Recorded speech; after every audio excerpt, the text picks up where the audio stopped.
Welcome to Small Biz Life, episode 89. What are you really selling?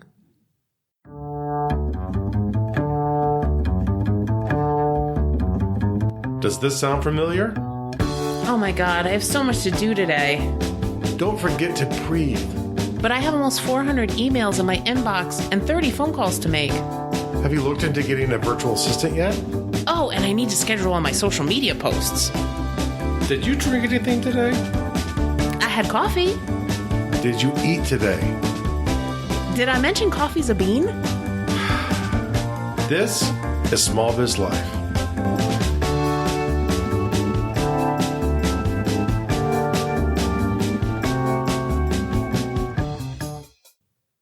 Hey guys, welcome to another exciting episode of Small Biz Life. We're so excited that you are here with us this week. What is selling?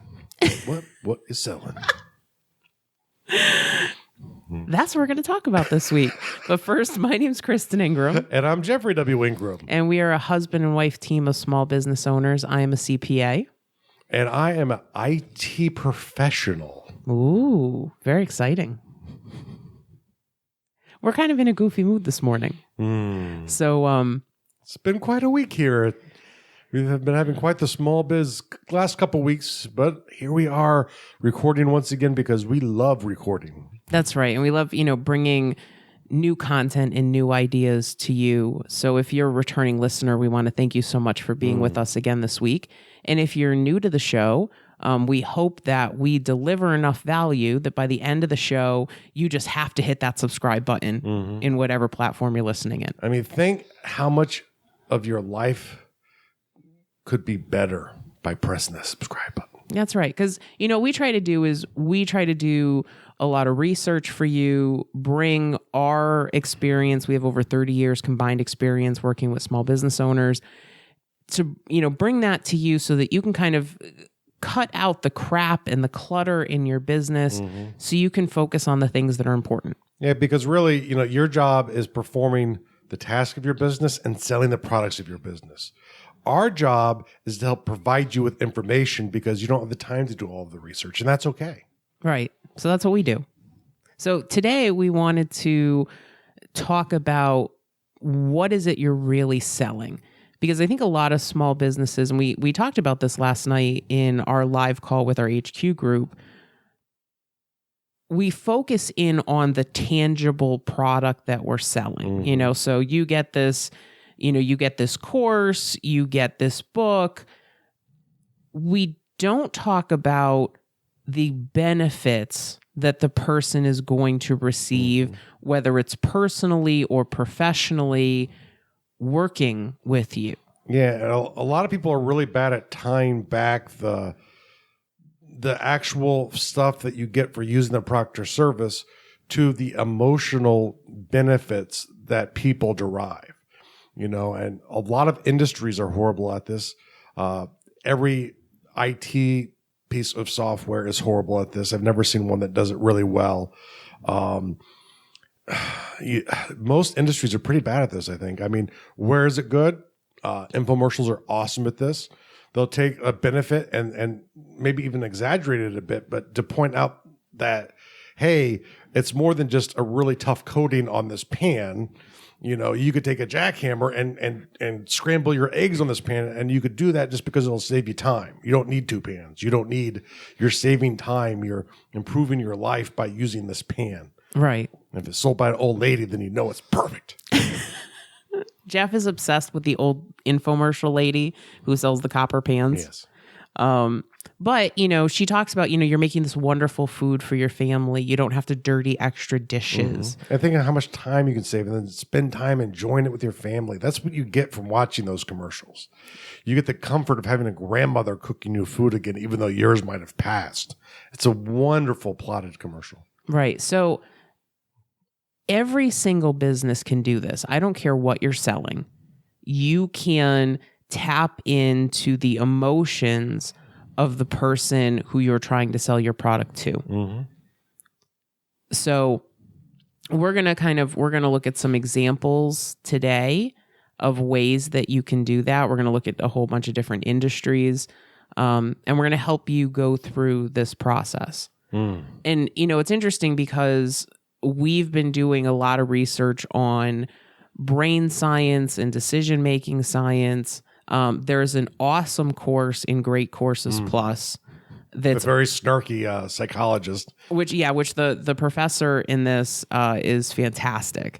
But he's talking about how to influence decision-making. And a lot of what he's talking about is appealing to people's emotions. Yeah. And that's really the thing that works is people, we have a tendency to think of ourselves as rational. And some of us think of ourselves exceptionally rational, but ultimately the way the brain thinks, and I put this in the most simplistic, uneducated terms that I can, because I'm good at uneducated, is our brain relies on patterns and practices essentially to make decisions. And it's very easy to get the brain off into alternate anchors, alternate reference points, to change the point of view the brain's looking at something from, because it needs these things to get the higher level functions working. And so when they're not there, or if you can present them in the correct way, then you can actually influence the way someone's even looking at your product. Right. So, if you think about, I think one company that actually does this really well is the company that does Proactive, right? So Proactive is a system to help you clear up your face. Oh, those, okay. I knew the name was familiar. Yes. Okay. So,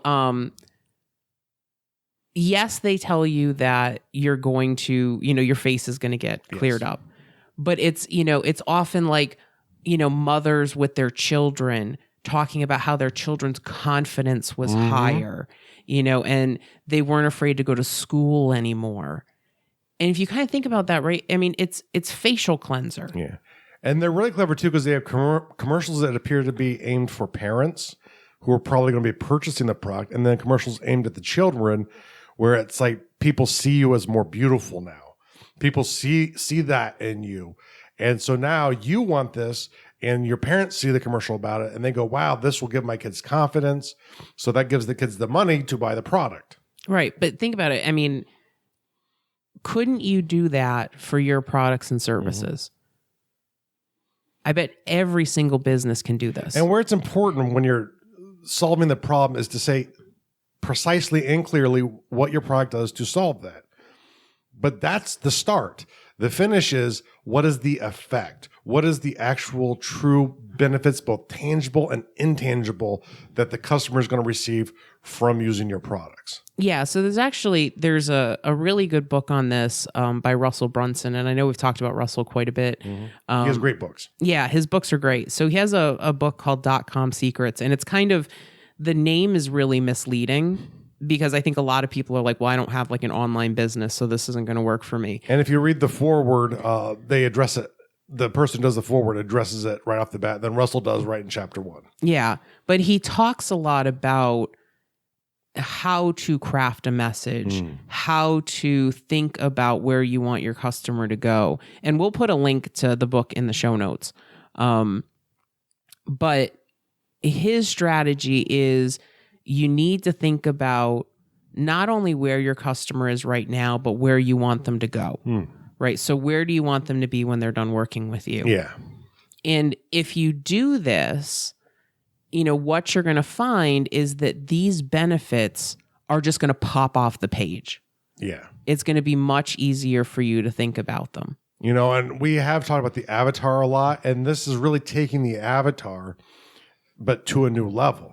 So essentially, you're looking at your avatar over time, and you're saying, okay, when I start working with people, this is what they look like. These are the problems. These are what they think they need. This is a solution, my product or service. This is the price point of that solution. And then when they come through, they're going to look like this, which sets them up for your next product or service, which, has addressed that first problem, but now has to change a little bit because your first product or service helped change something in that life, in that person. Right. So let's kind of, you said that the technology industry is really terrible at this. So let's kind of talk about some strategies that you could use if you are in IT. Yeah. In order to be able to sell the benefits rather than just the software. Okay. The worst thing, and we talked a little bit before. There is one company really good in the industry that I know of, and there are probably a couple, but essentially they always talk about what, like, especially if you're buying applications, what the applications can do. If I'm talking about, like antivirus software, it's like it's 99.9%, good at removing viruses.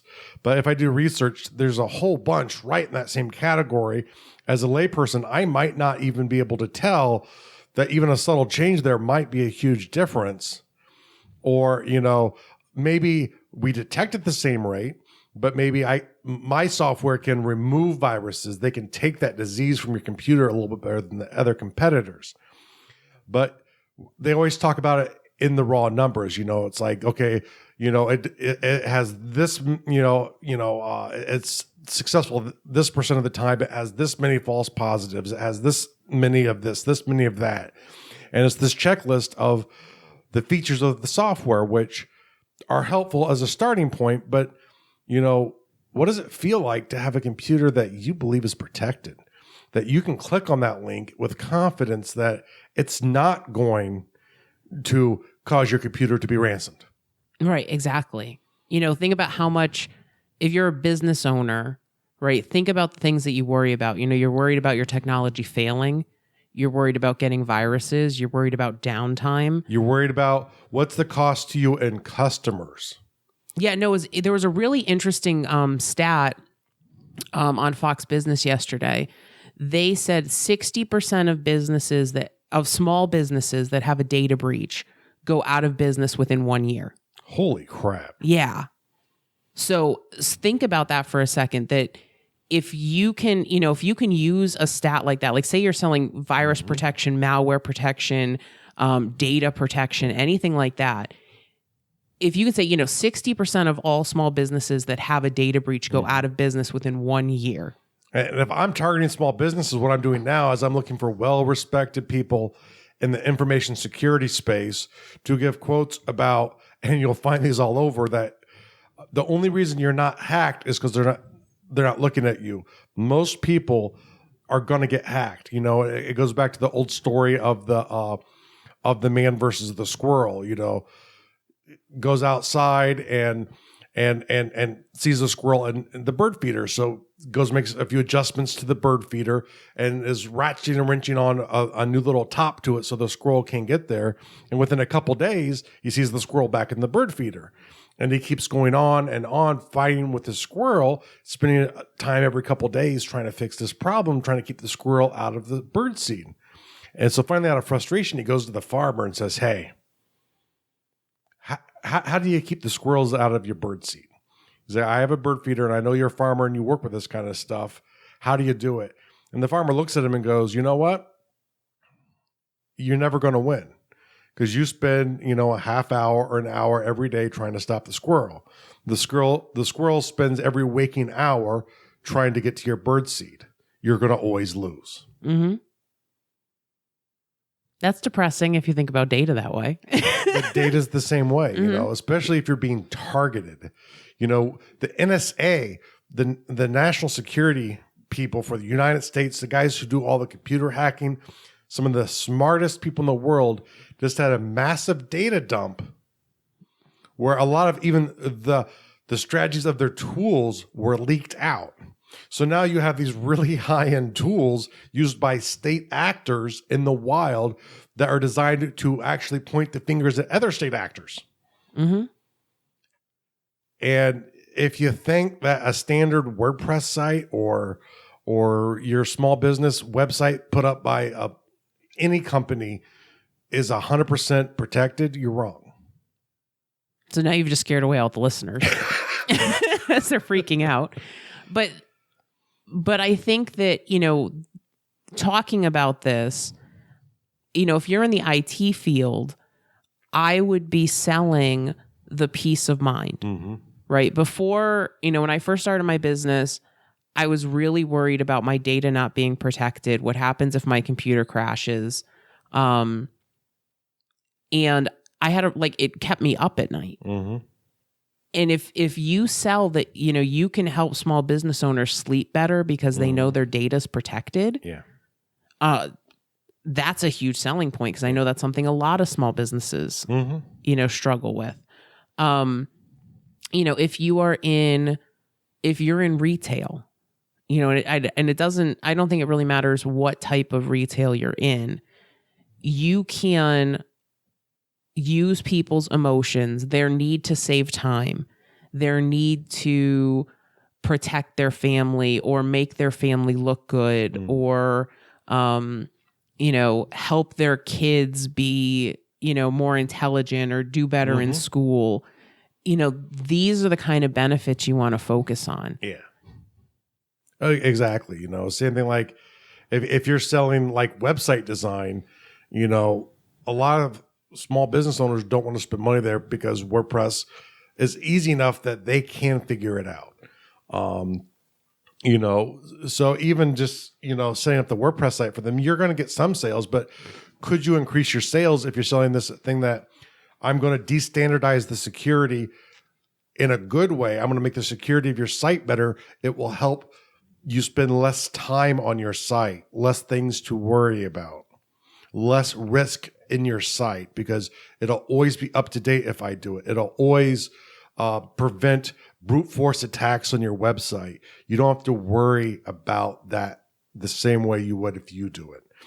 So you sell the benefit, where yes, you're going to install something that if someone has too many bad logins, it will end up blocking their IP address. That's a good thing to have. It's a good type of addition to a WordPress site, one that's really needed on, I don't know why it's not core on WordPress at this point, but it's not.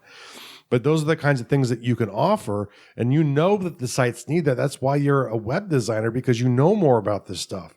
You have to sell your knowledge in those areas, and you have to sell what is the result to the business owner. They now have more time to focus on creating their products and services. They now have more time to focus on finding that perfect font because they don't have to worry about their website getting hacked.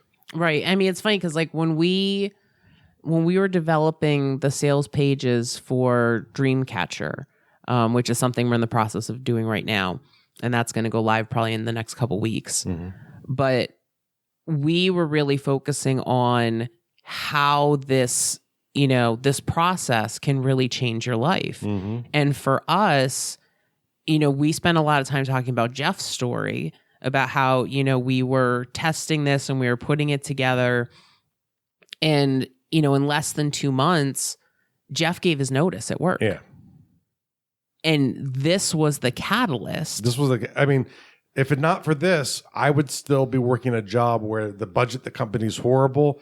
The amount of stress that I took on because of I personally didn't feel at risk for losing my job, but I had friends who were losing their jobs, who were getting laid off. And maybe it could get to me too. I didn't know, but it was a horrible environment that I was so glad to get out of. And if I didn't sit back and figure out what was the magic sauce of getting us out of debt, and Kristen and I working that together into something where we could use it to push us ahead in life as well. Right. So, so a lot of the sales process for that product is about the story of how Jeff, got out of a job that really stressed him out. You've lost like 15 or 20 pounds, since you left your job. We're both happier. We both have more energy. And it's all because we went through this process. Yeah. And life's not perfect. Don't get me wrong. I've had a major episode with my knee, which causes a lot of pain. Pain's a very tough thing to go through. My allergies have been going crazy. But I've still gotten more done than I would have if I had stayed in that job. Because of the dreams, it keeps me working a little bit longer, even on those days when I have a lot of pain and I have the fatigue because of the pain. Right. So we're not, when we're selling that product, we're not saying, okay, you're going to put down your dreams in 6 key areas and then you're going to come up with a plan and we're going to help you do that. It's really about Jeff's story of him using this, right? And how how much progress he's made. I mean, it's funny because like we were on the HQ call last night and our members were talking about how like they could see the difference in us from the changes that we've made. And a lot of that is because of the Dreamcatcher process. I would say there'd be none of that without the Dreamcatcher, at least on my end. I would not be healthier because I'd never put emphasis there. Because to me, that was a luxury I could get to later on when I achieved financial security, when I achieved everything else I wanted, then I can get to health then. It's a bad plan, yeah, but hey, we all don't always have good plans. But that's a strategy that you should look to when you're trying to sell your book, when you're trying to, sell your physical product or sell your services, is it's not about making somebody, a better speaker. It's about, having them picture themselves on that big stage. I forget the exact term that gets used by professional marketers. I think it's the daily future scene. Does that sound correct? And it's literally the idea of, when you really have gotten good at doing it, at the end, you're delivering this idea of what a daily future scene will look like, to the point where a person can see themselves in the vision that you're presenting. So if they use this product or service, they can see themselves with a few small details, like in a story and like in a novel, a few details that they can latch on and really start to visualize in their head of what their life will look like once they've used their product or service. Yeah. And that's, like I said before, I think that that's just something that small business owners are really terrible at. And we were terrible at that for a really long time. Even as I found when I stopped talking about the fact that I do taxes and I started doing, I started talking about the fact that I will help you grow your business. Yeah. I will help you get your business to the level that you want it to be at. That's when my firm really started taking off. Think about it too. I mean, for most small business owners, they want to grow their business. Even if they don't necessarily want employees, they want more revenue. I don't think I've ever met one who's like, yeah, I'm good where I'm at. No, I don't think I've met a small business owner like that.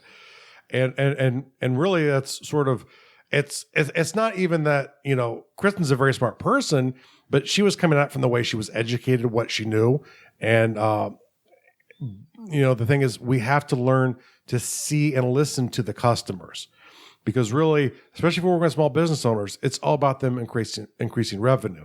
So if one of those benefits, I can buy you new, faster computers, whoop-de-ding-dong. But now if I know their company relies on those computers to make money, a 10% increase in speed of their computer, in theory will increase their revenue by 10%.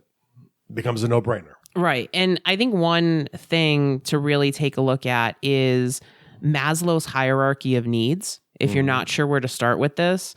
So Maslow's hierarchy of needs is a pyramid where your people's basic needs, things like food, shelter, security, are at the bottom. And then as those needs are met, right, you're going for higher level, things like happiness, things like, peace of mind. And if you look at that pyramid, your products and services fit somewhere on that pyramid. Yes, you have this idea of a value ladder that we like to talk about a little bit, which is where you have a product line at one level that is like, say, low cost.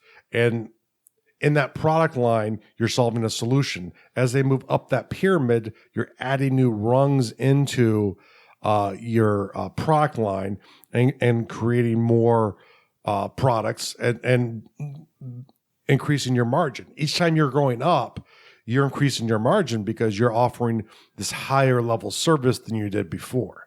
And then the idea is, once you can sort of create that ladder up the pyramid, you literally, you can take them all the way up the cost structure of your thing, maximize the profit from the client, and provide them the most possible value.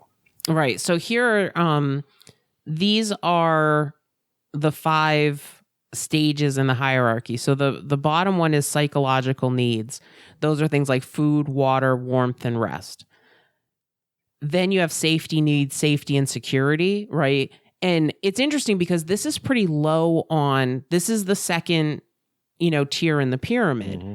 So if you have anything that you are selling related to safety and security, that is a pretty basic need that people need. Yeah. If you look at LifeLock, which is an ID protection service, they do a really good job at, talking about, they have stories of people that had their identities stolen and, people taking out credit and they didn't even know about it. And oh my God, what a headache it is to, file the police reports and try to get this fixed. And LifeLock will do all that for you. And they will monitor your credit so that they will stop things before they happen. And if they do happen, they'll spend up to $1 million. I mean, who has $1 million to spend on this? They'll spend up to $1 million to fix it if someone gets through. Which is really funny because like we've heard those commercials, right? And think about it, how much we remember from those commercials. Because they're telling a story. They're creating an attractive character, sort of your everyman being beaten, and us versus them story versus those evil hackers. Mm-hmm. So, yeah, I hadn't thought about that, but that is one of the better commercials. Yeah. Yeah. So, and that's the thing is like, safety and security is considered a basic need. Yeah. And think about it too, it's like, the other good ones, another basic need is Carbonite will protect your memories of your family and your life if you buy our product, or your data and customer information if you are a business. So they can, once again, it's about emotion. People don't make decisions on rationality alone.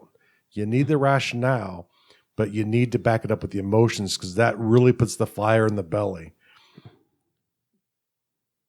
So the next one is belongingness and love needs.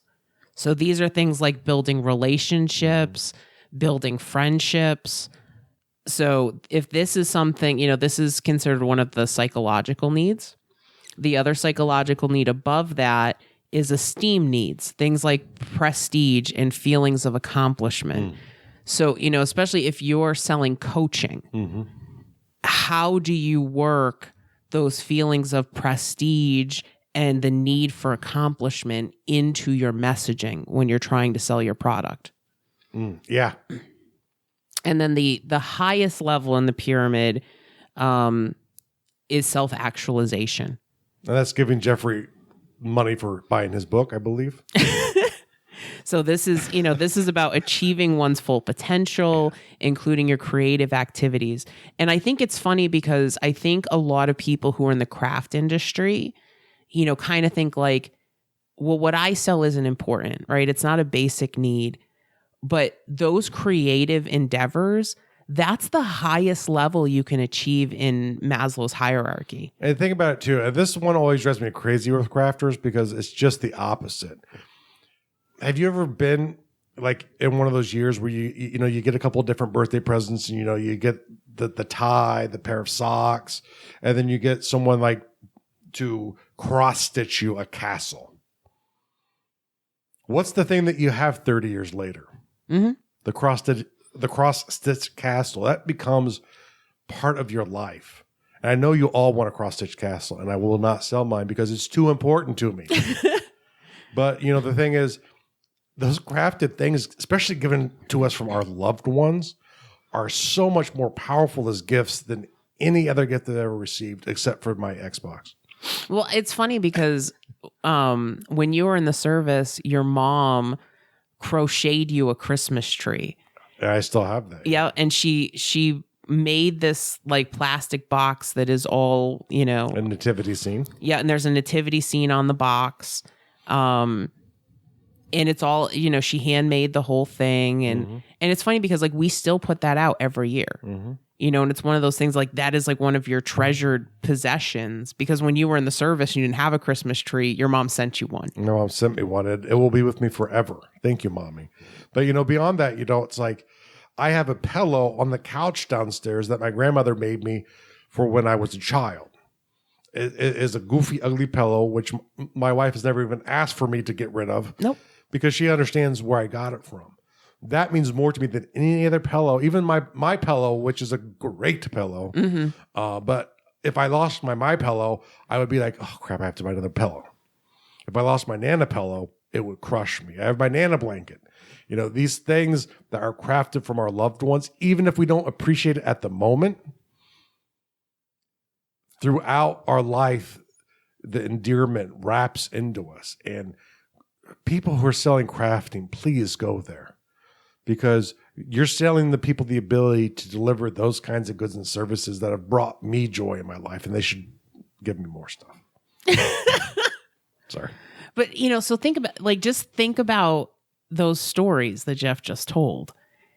Imagine if you worked those types of stories into your messaging. If you are teaching people how to quilt, if you're teaching people how to knit, if you're teaching people how to cross stitch. Yeah. Well, it's like my mother made me an Afghan when I was before I went into the service, I believe. Maybe it was when I first got out. It was years ago.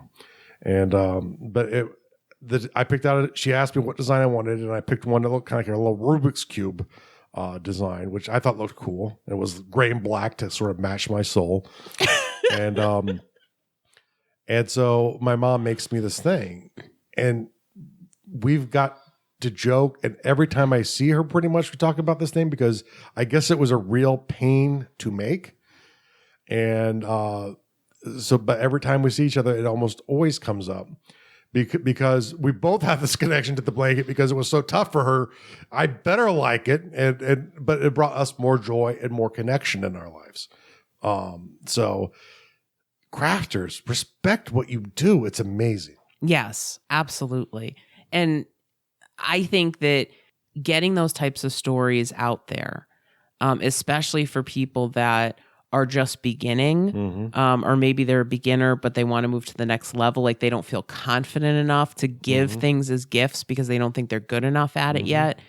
Presenting those kind of stories from either your experience or maybe former students' experience is a great way to sell product. Yeah.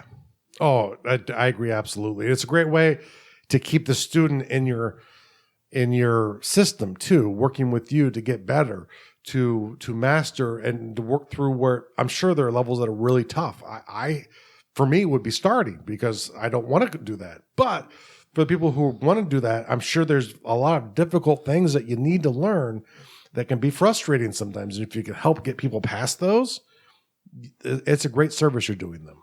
Well, it's interesting because I think like with knitting, I think a lot of people are very intimidated by turning a heel on a sock. So if you think about the construction of a sock and there's where your heel goes, right? You actually have to knit that so that it makes that curve. And I know like when I first learned how to knit, like that was one of those things like, I'll never make a sock. That's crazy. It's insanity. Tube socks. And then I made a sock and I was like, oh, that's not so bad. You know, so a lot of times even with crafting, it's like removing those fears and say, hey, listen, we make this really easy for you to understand. And I think with a lot of different, especially knowledge-based products, people have fear that it's too hard. Yeah. So how can what you're selling make it easier for them to understand? Right. And that's kind of, you know, that's one of the things that we do in HQ is we do a lot of research and then we break things down and we present it over the course of the month, you know, and that way you don't have to go to 18 different resources, you know, and try to pull it together. We try to pull together the best pieces, you know, from all of the books that we've read, all of the things that we've watched, and kind of pull that into one lesson. Yeah. You know, so you know, we really want you to think about, you know, stop focusing on the tangible product you're selling and think about the benefits of what you're selling, the emotions. You know, we'll put a link in the show notes to Maslow's hierarchy of needs. and say, how can I align my message with something in the hierarchy of needs? Because these are basic needs that everyone has, right? And especially like, it's funny because I forgot how low on the pyramid security is. And that's just a no-brainer. Yep. You know, because that's something, you know, especially with everything that's going on right now between all the data breaches, the ransomware, the terrorism, you know, people are afraid. Especially in an information age, you know, peace of mind over information security is huge right now because it's going to get worse. Right. Now, I'm not trying to panic everyone, even though if we got just what I said about information security right now, you might be a bit panicked. You should be. You know, you probably have some IoT things, as I like to call them, information of things. You know, your thermostats, they're probably all insecure. They're being used to hack the Pentagon right now, maybe. Who knows? But there's a lot of different ways to attack people now in very powerful ways. You need to think about security. And I wish I had a security product to sell because I keep chatting this up. I know. Go see Tasha Stark with IT Professionals, and we'll link to their website in the show notes also. But you know, it's a lot of times I think we struggle with sales. I know every time I talk to small business owners, like, I hate selling. Okay, then don't sell. Tell stories, right? You know, if you have a knitting site and you want Jeff to tell his story again about his, you know, his Afghans, those were actually crocheted. They weren't knitted, but actually my mom's, I think, was knitted. Nana's was crocheted. Oh, okay. See, I have a lot of these crafted goods. Right. So, you know, if you need Jeff to come on and do a compelling story about how he loves the Afghan from, you know, his mom and the Afghan from his Nana. Or I can show my Nana pillow for you. You know, but, you know, get those stories. And, you know, one of the things that's really critical if you're looking for those stories is, you know, do follow-up surveys with your customers. Make sure that, you know, you're trying to pull that information out of them that's compelling so you can use it as testimonials. So, you know, you've got these stories to tell people. And just one further thing for your moms who make these wonderful crafted things for your children. Remember, when they're dragging around the house, that's love. That was always one of your mom's things, is that Jeff would... And my baby sister, too. We're both horrible with that. They would drag blankets around the house with them. So out of the bedroom, down to the couch, there'd be all these blankets, you know, and then like constantly as they were moving through the day, even as adults, they're moving blankets around with them. But it shows how much you love the blanket, right? You know, and that's why I have separate blankets for downstairs and upstairs. That's why we own so many blankets. It's ridiculous. Not enough. Never enough for you. So we really hope that this has helped you think about how you can sell your products differently.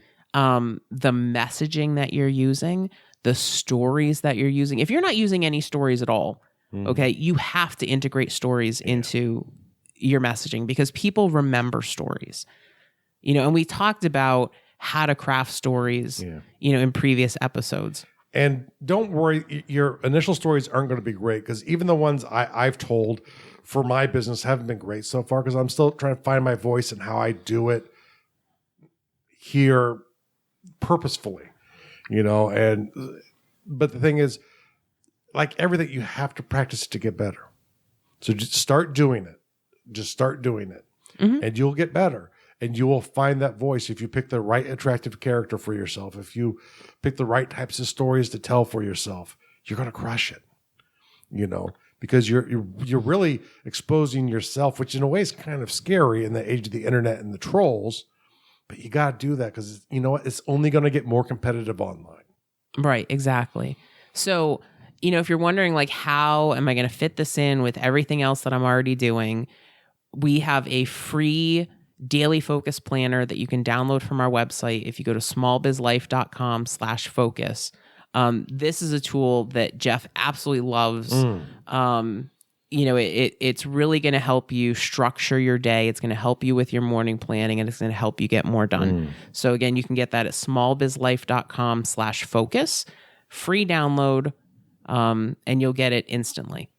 Awesome. So thank you so much for being with us again this week, and we'll see you next time.